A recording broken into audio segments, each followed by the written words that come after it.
speaking of the 2024 election cycle, James Carville, he seems to be everywhere these days, Krystal, ball cap, T-shirt, not doing the whole DC thing, so I'll give him credit for that. What's going on with James Carville now? Yeah, well, he's just one of these irresistible political characters and has been for 40 years. So in any case, he was on MSNBC talking about the CNN debate between Trump and Biden, which is set to occur next week, which is crazy. And he said he would put money on Trump not showing up. Let's take a listen to that. Well, if I was a gambler, actually I am a gambler. Yeah. I'd take even money if Trump doesn't show up. Okay, I just think... You don't think Trump's coming next week? I don't know. But if I was, I think he's going to wake up and say and decide. He just like he said he was going to testify in his defense of his trial. He put on a defense. Let him show up. I wouldn't be shocked, but I certainly would not be surprised. If you gave me even money, I'd say he's a no-show. He'll just get up and say, I'm just not going to do it. What do you think of that, Emily? Think he's onto something? I was curious why he made a point of saying that on TV, because as freewheeling as James Carville is, he is also a major voice in the Democratic Party. He's on cable news. Is he trying to almost challenge Trump? Is he trying to? I don't know. I mean, I'm not trying to say he's playing 4D chess. But when people go on TV, when powerful people go on TV, I mean, I know he's not in the administration or anything or on the campaign. When you go on TV, you kind of know that you're going to be making the sort of ripple, you're going to have a ripple effect throughout how campaigns are thinking about these things. So I don't know. I wonder. I think, of course, Donald Trump shows up for the debate. I think he relishes the opportunity to debate Joe Biden. The debates were not as one-sided in 2020 as I think some people expected them to be, just given Biden's age, which even then was a question. They're similar in age, but Donald Trump, for whatever reason, is obviously a bit more high energy than Joe Biden, even if he, has memory issues at certain times too, probably not quite on the same level. But Biden was able to handle those debates, I would say, fairly well, better than I expected him to, frankly. But I still think Donald Trump feels very confident. I mean, debating is Donald Trump's thing. That's his whole. That's how he made his mark. But was vaulted to political success was in the debates. So I don't think it's one thing for the Republican primary when he's obviously winning and doesn't want to kind of dignify it. This is a statistical dead heat. I think the RCP average has them literally tied right now. It's not quite the same thing. So honestly, I don't totally understand that prediction. Yeah, you might be onto something with the idea that he's trying to bait him and trying to, I don't know, make sure he shows. I don't know. I can't get in these people's heads, but I find it preposterous, the idea that Trump wouldn't show up to this. I mean, who's going to be intimidated by Joe Biden at this point? It's a good point. Nobody. Because right? 2020 Joe Biden is 2024 Joe Biden is not 2020 Joe Biden. It's a different Joe Biden. Yeah. Yeah, I mean, that's it. In the first debate in 2020, Biden won, not because he was so amazing, but because Trump was such an over-the-top, aggressive asshole that everyone just couldn't stand. He could not let Biden get a single word out. Mm-hmm. It was just so obnoxious that the overwhelming consensus and the consensus among voters, et cetera, was that Biden had actually won that debate. And he handled himself well in the final debate against Bernie, too. So, when it was time to perform in 2020, he was able to do well enough, remembering that the bar for Joe Biden is always set basically at the floor and has been set at the floor for years now. But it is 4 years later and he has declined more. I mean, it's very noticeable. It's very clear that he has declined significantly since then.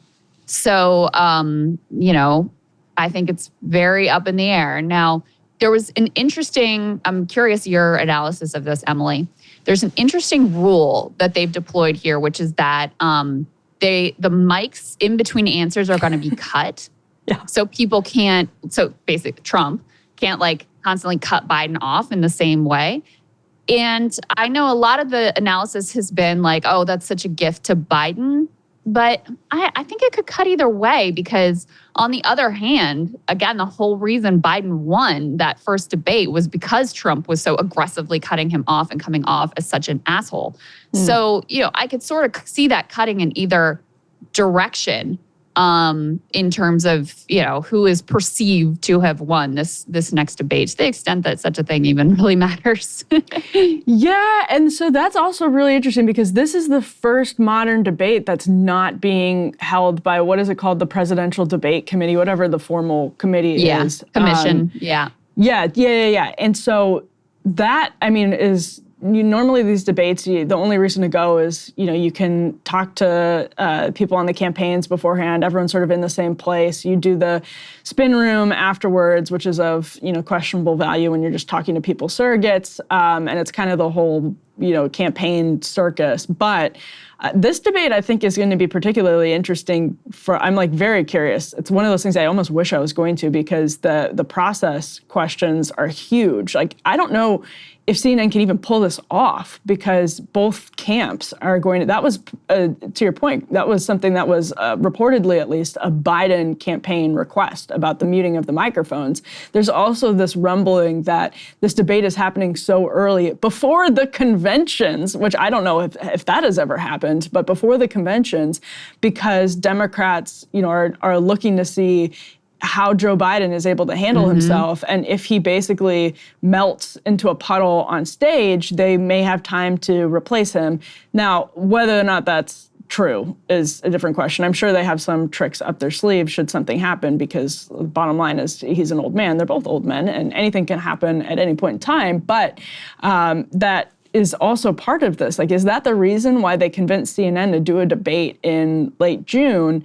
And if that's the case, how does CNN, without the Presidential Debate Commission and all of the pre-existing norms and rules going into this, are they going to be able to pull it off where both candidates feel like next week, night before, nobody pulls the plug and says, wait, we want this to happen. CNN's not doing it. So maybe James Carville's onto something just about purely the process questions. Maybe it could even come from the Biden camp, frankly, who doesn't feel like CNN's going to be tough enough on Trump. There's just a lot that can go wrong here.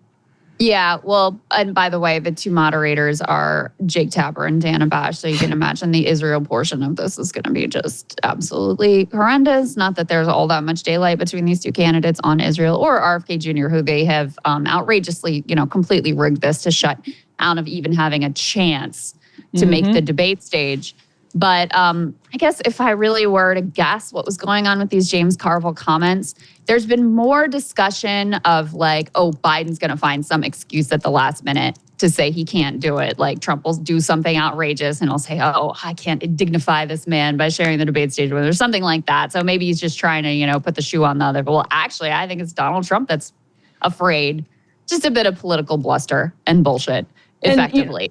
If Democrats aren't feeling confident in Biden campaign is he's not doing so well the night before, what excuse can they find? Because this is not a formal Presidential Debate Commission. It's a new thing. What excuse can they find to be this is not going to be fair, we'll reschedule, something like that?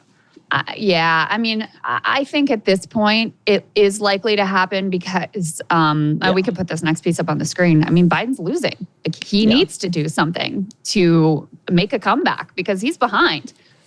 This is the latest Economist forecast. They give Trump a 72% chance of winning. Biden's at 28%.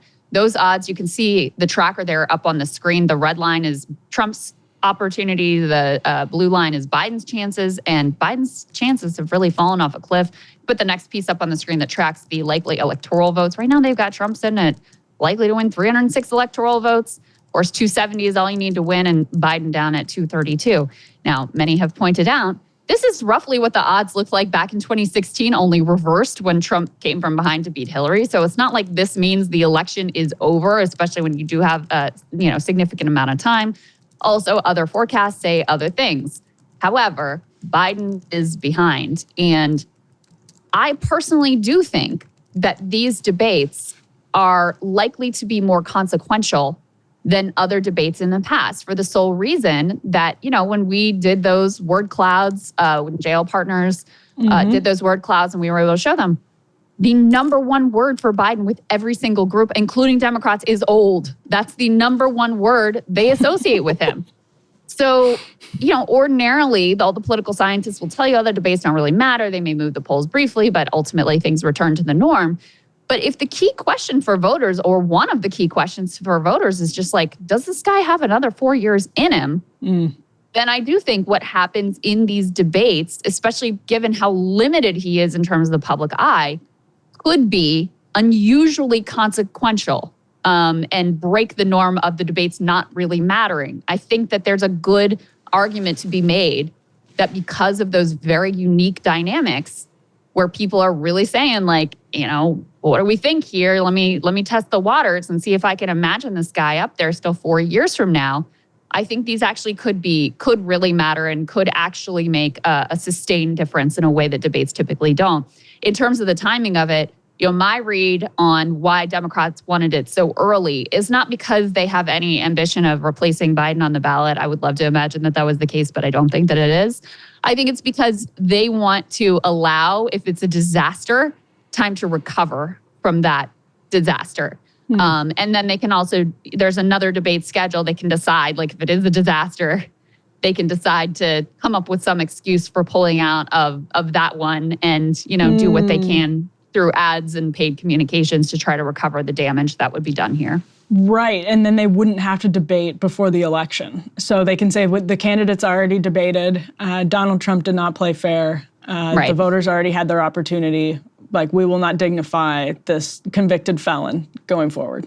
Yeah, that's it. So that's my guess for what it's worth. Hey, if you liked that video, don't forget to hit the like button and subscribe to Breaking Points. If you want to see the rest of Counterpoints, go to breakingpoints.com to become a premium member and get the full uncut show every morning in your inbox and on Spotify.